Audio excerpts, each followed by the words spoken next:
चाणक्य सिर्फ एक विद्वान नहीं थे, बल्कि उन्होंने भारत के पहले साम्राज्य मौर्य साम्राज्य की नींव रखने में अहम भूमिका निभाई। लेकिन क्या आप जानते हैं कि चाणक्य के जीवन से जुड़े कई ऐसे तथ्य हैं जो उन्हें और भी अनोखा और रहस्यमय बनाते हैं? आपने हमेशा चाणक्य को गंजे सिर के साथ देखा होगा, लेकिन क्या आप जानते हैं उनके सिर पर बाल क्यों नहीं थे?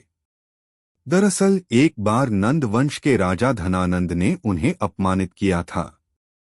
क्रोध में आकर चाणक्य ने अपनी जटा खोल दी और प्रतिज्ञा की, जब तक मैं नंद वंश का अंत नहीं करूंगा तब तक इन्हें बांधूंगा नहीं। और जब उनका बदला पूरा हुआ, उन्होंने अपने बाल मुंडवा लिए। चाणक्य को कौटिल्य और विष्णुगुप्त के नाम से भी जाना जाता है। उन्होंने अर्थशास्त्र नामक ग्रंथ लिखा, जिसे आज भी दुनिया का सबसे पहला कूटनीतिक और प्रशासनिक ग्रंथ माना जाता है। इसमें उन्होंने बताया कि एक राजा को कैसे राज करना चाहिए, दुश्मनों को कैसे हराना चाहिए और समाज को कैसे संगठित रखना चाहिए। चाणक्य ने तक्षशिला विश्वविद्यालय से शिक्षा ली थी। कहा जाता है कि वे इतने तेजस्वी विद्यार्थी थे कि गुरुओं को भी उनके प्रश्नों के जवाब देने में समय लग जाता था।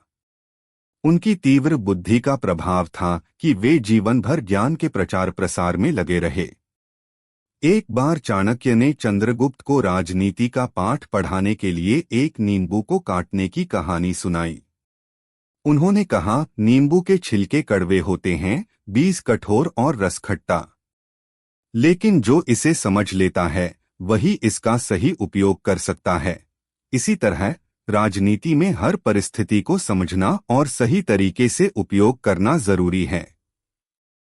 चाणक्य ने विषकन्याओं की रणनीति का उपयोग किया।